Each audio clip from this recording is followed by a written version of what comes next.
Howdy, I'm Ben Solak. The NFL divisional round is in the books. Welcome to the play sheet. The opening script, Jared Goff 2.0. Do you remember the last conference championship game that Jared Goff played in? It was in the 2018 season against the New Orleans Saints and... Breeze. Pass is incomplete, no flag. Crowd's going crazy as there's no flag right on the Saints sideline. Yeah, good times. While that game is always remembered for that play, it was also the best playoff game of Jared Goff's career. He threw for almost 300 yards on 40 pass attempts. It completed about 62% of his passes, threw for a score, and threw for a pick. If that doesn't sound like an incredible quarterbacking performance, it's because it wasn't. Jared Goff played in 6 total playoff games with the Rams. He only started 5 because that one time he was shadow benched for John Wolford. That's not important right now. And altogether, never had an amazing game, even during the Rams' 2018 Super Bowl run. Jared Goff's 6 playoff games with the Rams as measured by EPA per dropback. Add in those 2 Lions games he's played the last couple weekends, and you might notice that they're a little better. Now, not only is Jared Goff playing a lot better in this postseason than he did in those postseasons past, but he's also getting a lot more trust now than he did under Rams head coach Sean McVay. In Goff's 5 postseason starts in Los Angeles, the Rams overall had a pass rate over expectation of -8%. That means they ran the ball remarkably more than the average team would have facing similar down and distances, time on the scoreboard, score on the scoreboard, so on and so forth. In last weekend's game against the Buccaneers, positive 9.2. Pass rate over expectation. The Lions don't take the ball out of Goff's hands when they get to the postseason the way the Rams did. They give the ball to Jared Goff. They pass it more than expected. So why is Goff playing better with more put on his plate? Certainly some of it has to do with Ben Johnson, the Lions offensive coordinator, and the weapons that the Lions have available. But Goff is also just better. Is better than he was. It's good. Goff's got more than 120 starts under his belt at this point. He has seen a wide variety of defenses and coverages and adjustments. He's gotten better at identifying things pre-snap, making decisions post-snap. He's just more experienced. He's more reliable. He knows what he can and can't do, where his bread is buttered and where it's not buttered. He's better than he used to be. And that makes sense, right? A lot of the Shanahan system quarterbacks that we often made the butt of a joke in the end of the 2010s. Think Jared Goff, think Kirk Cousins now with the Vikings, even Jimmy Garoppolo with the 49ers. They got better over several years of starting. Being able to hold down the job, not get hurt, and just continue to play helps you improve. One of the biggest ways that Goff has improved from his time with the Rams now to with the Lions is how he responds to the blitz. This is his EPA per dropback and his success rate by EPA when facing the blitz. Notice that there's a big jump in EPA per dropback once he joined the Lions in 2021, but there's also been that steady climb in success rate over the last few years. Goff is right now playing better against the blitz than he ever has, no question. This is a big deal because Jared Goff, particularly Rams Jared Goff, particularly Rams postseason Jared Goff, was a notorious target for defenses to fluster. I know this because the single greatest talking head appearance in football television history came before the 2019 Rams-Patriots Super Bowl via NFL Network's Mike Giardi, who was relaying something that a Patriots defender told him about how they planned to defend Jared Goff. Let's watch it. Publicly, the Patriots players rave about him, say he can make all the throws. Privately, however, they want to put this game on Goff. One player telling me, if we show him some of the looks that we've seen so far to some of these other quarterbacks, some that he hasn't seen before, we believe he'll, quote, bleep in his pants. Let's watch it again. We believe he'll, quote, bleep in his pants. It's such a good... I've communicated to Mike Giardi how much I appreciate that appearance, that report, and he is very thankful. I want to know that Mike Giardi is pro me laughing at this Mike Giardi report. But now, Jared Goff is not bleeping in his pants the way he used to. Let's go to play action.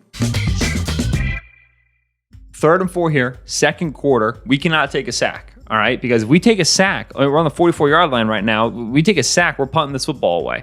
If we don't pick this up, 4th and 4, we're probably going for it, right? We're not kicking from the 44, we're not punting. We're probably going to go for this. But if we take a sack, 4th and 8, we got to punt. So the number one priority right now for Jared, get the ball out, right? Don't get sacked. There's a clear blitz down and a clear blitz look for Todd Bowles and the Bucs defense. We motion Jahmyr Gibbs in. We're an empty, right? And so Goff is responsible here. There's only going to be 5 in the protection, right? And you have right now 4 down defensive linemen And then Devin White might come. Nickel might come. Levante David might come. This nickel might come, right? So there's 8 potential rushers here that are tight to the core. And so what the Lions are going to end up doing is they're going to slide this thing to the left because they're worried about these additional bodies.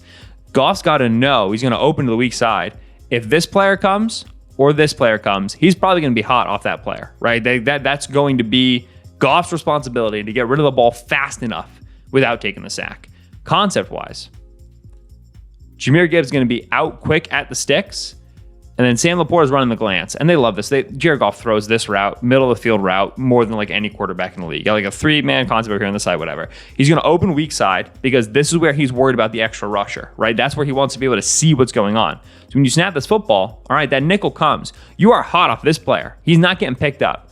So now you're reading this out. You have Gibbs right now with leverage to the sideline, or you can try to throw Laporta wrapping to the inside because there's no sinking zone defender right here, right? So firstly, Goff's going to take the bigger option. He's going to take the more aggressive option and throw Laporta, which I find bold and aggressive. You can very reasonably throw Gibbs right here. Secondly, he's going to do it while getting hit. End zone view. The 2 things to watch for here: timing in the drop back and the accuracy of the ball through the hit. Firstly, Jared Goff, land on that back foot and uncork it, right? You see him, right? He in the drop, lands loaded, ready to throw, and then a fast release, right? Goff's like a lanky and long guy. He doesn't have the fastest release. He speeds this up to beat that free rusher. And now look at the contact coming into his arm. He just barely beats it. And then look at where that throw lands. On the face mask, man. I mean, you can't place it any better if it were a clean pocket. He does this while getting hit. Let's go, Jared. Now, the 2 things that have always been most impressive about Goff, right? Cal Goff, Rams Goff, Lions Goff, has been the arm talent. Man can sling the pill a little bit. And then the timing, right? He just gets the ball where it's supposed to be, when it's supposed to be there. He's a great feel and understanding of timing. With the Rams, he was more easily discombobulated, right? You could get a grain of sand in the fine cogs of that watch and he would lose his sense of timing, right? Things would be late. He would throw bad balls over the middle of the field. With the Lions, and just this goes back to the experience I've been talking about, he's just a lot better when things get a little bit wonky. Pressure doesn't phase him as much as it used to. It still does, right? This is still Jared Goff we're talking about. He's not like high caliber athlete and like making plays outside of structure, but he has better responses. This looks like a mundane play, and it's not. We're going to motion Amon-Ra St. Brown, 2nd and 10. All right, it looks like it's going to be zone coverage because they're bumping the guys, whatever. Concept-wise, we get St. Brown on this little angle route, and then Sam Laporta is going to be here on a deep out cut. This is what Goff initially wants, all right? Now, to the strong side, which ends up being the backside of the concept, Reynolds sits down, and then J-Mo right here ends up running this dig, right? This is, again, Goff's thrown to this area of the field more than any quarterback in the league. And so if you want to throw that route, you have to throw it with timing. But Goff's not initially there. He's initially on the 2 receiver side, right? Right here, he's looking at St. Brown, and he's looking at Sam Laporta. His right guard is getting dumped into his lap, right? Watch the rush here. Kalijah Kancey into the right guard. Bang! Just puts him right in Jared Goff's lap. So if you want to throw, I think what he wants to throw is Laporta. I think he wants to throw this. He has to be able to stay in the pocket for a little bit longer and then step up into this throw. And with trash at his feet, he doesn't have the room for it. So Goff's just going to get off of it, reset in the pocket, and go find J-Mo wrapping around. And look when this ball comes out. It's on time to the backside, right? This right now is working into this window. The throw has to be fast enough to beat Levante David closing in, right? That's the benchmark you have to hit, and it hits J-Mo in the numbers also right before the corner can get there and can affect the catch point. So now watch this all the way through at tempo, seeing Goff read it out. And then get backside, and then the ball arrives with some mustard. Nice throw. End zone view here so you can see the effect of the pressure. Snap the football, set to that backside. Here's Graham Glasgow on my lap, reset my feet with timing. First down. That is good quarterbacking right there. Alrighty now. 3rd and 15. 4th quarter, 9 minutes left, up by 7. If we don't get this, we are punting the ball away. Buccaneers have a chance to tie this up. We would like to have this down. 3rd and 15, long down. This time it's not about pressure. It's about coverage. We got right now seam, and then we're going to get the dig behind it, Josh Reynolds. I mean, this is what Jared Goff wants to throw. This route right here, right? And the Bucs know this. And so initially, this looks like it could be some sort of quarters, right? Quarters coverage here, or maybe it's quarters to the top, and then this is a deep half safety, and he's going to stay low. You're figuring out your coverage cells. But this safety looks like he's playing this 2-receiver side. However, what the Bucs are going to do is they're going to have KJ Britt sink, and then this safety, Antoine Winfield, is going to poach, right? He's actually going to work to the 3-receiver side, and he's there. Like the reason you run this coverage is to get a lot of bodies against this seam and against this dig, because that's what the Lions run. Jared Goff wants to throw this route. And so watch the poaching safety here is the important player to watch, right? As they snap this football, gets to that 3-receiver side and is sitting in that seam window and is ready to drive down on that dig window. Look at the constellation of bodies the Buccaneers have against this and this, right? They are here to take that away, which means backside. Amon-Ra St. Brown, get to the sticks and turn around, one-on-one coverage. And Jared Goff's already there. He is already there, right? This is about coverage taking away what you wanted primary. His eyes are on that side. And by the time he gets that back foot, he is off of it and he's on to St. Brown. So now it's just like the J-Mo throw. You're trying to get to a backside route on time. So you got fast feet in the pocket, you got to have a fast release, and you better deliver this sucker. You got to come with some mustard. Bang. Both numbers. Amon-Ra St. Brown, first down, end zone view. When the Patriots were talking about, we're going to make him bleep in his pants, they weren't just talking about blitzes, right? They were talking about safety rotation. They were talking about changing the picture. This is changing the picture, right? This is taking that weak side safety and getting him in on the strong side. Goff sees it immediately, ball to Amon-Ra St. Brown, right? That's beating coverage. Up front side, they're taking it away. Backside, on time, first down on 3rd and 15, extend the drive. They score on this drive. They go up 14 points. That's good quarterbacking. Alrighty, now I said two things impressive about Goff. I said arm talent and timing. We talked a lot about timing. We've seen a little bit of arm talent. This one, all right, 1st and 10, hard play action. Oh, that's a throw, man. Come on, Jared. And blitz look again, right? They're gonna get they get that they reduce the front off the tight end, and then this safety comes. All right, so we end up with a blitz look, and Goff's got to turn his back. Hard play action under center, right? This is the sort of thing where he would do it with the Rams, turn his back, and then the defense would change the picture behind him. He would look up to throw it and have no idea what was going on. He would be perplexed and bemused and befuddled. Now, drops back, says, all right, I've got max protection, right? I've only got 3 in the concept. I'm going to be fine. Quick, right? He's looking front side. Nope, they're sitting underneath that. I'm getting to J-Mo. J-Mo's running this, man.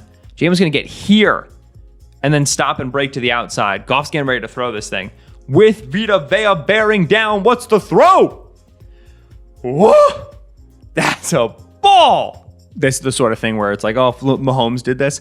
Lamar Jackson had a similar throw to this in our play ships at him. It was more like out of structure and stuff, but still like the trajectory and the direction of the throw. And so this is me being honest, right? If Lamar Jackson did that, I'd be going ballistic. So with here Jared Goff doing it, play action. Vita Vea coming down the pipe, man. That's a big boy. That's 345 pounds of Vita Vea.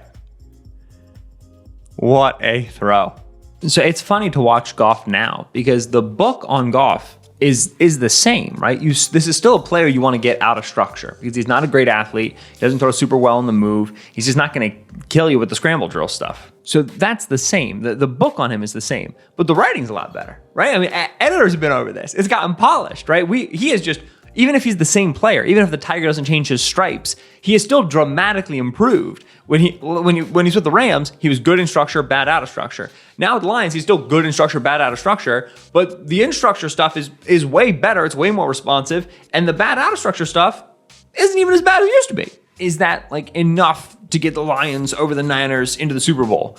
I don't know. Like I'm going to be worried about Jared Goff against Steve Wilks, this Niners pass rush. Fred Warner, who's so good at taking away the middle of the field where Jared Goff wants to throw. Yeah, I'm going to be worried about that. And let's say they beat the Niners and they go and they get Steve Spagnuolo, the defensive coordinator of the Chiefs, or Mike McDonald, the defensive coordinator of the Ravens. Both of those guys are the league leaders, the experts, the tastemakers in changing pictures and sending weird blitzes and hassling your quarterback. I'd be worried about Goff against those guys too. But that's what playoff football is it's really tough matchups against really good opponents. And while previously, Jared Goff was just a guy who was kind of along for the ride in the postseason with the Rams, Goff has been a driving force for the Lions in their postseason run. Jared Goff 2.0. Tell your friends. And that'll do it for us here on the Play Sheet. Thank you so much for watching. Thank you to Corey McConnell for producing the episode. Thank you to Ben Johnson, Brad Holmes, Dan Campbell for believing in Jared Goff. This is him. He's good, man. And you're good. Because you watch the shows and you got to keep watching them and comment, rate, review, subscribe, and it's great.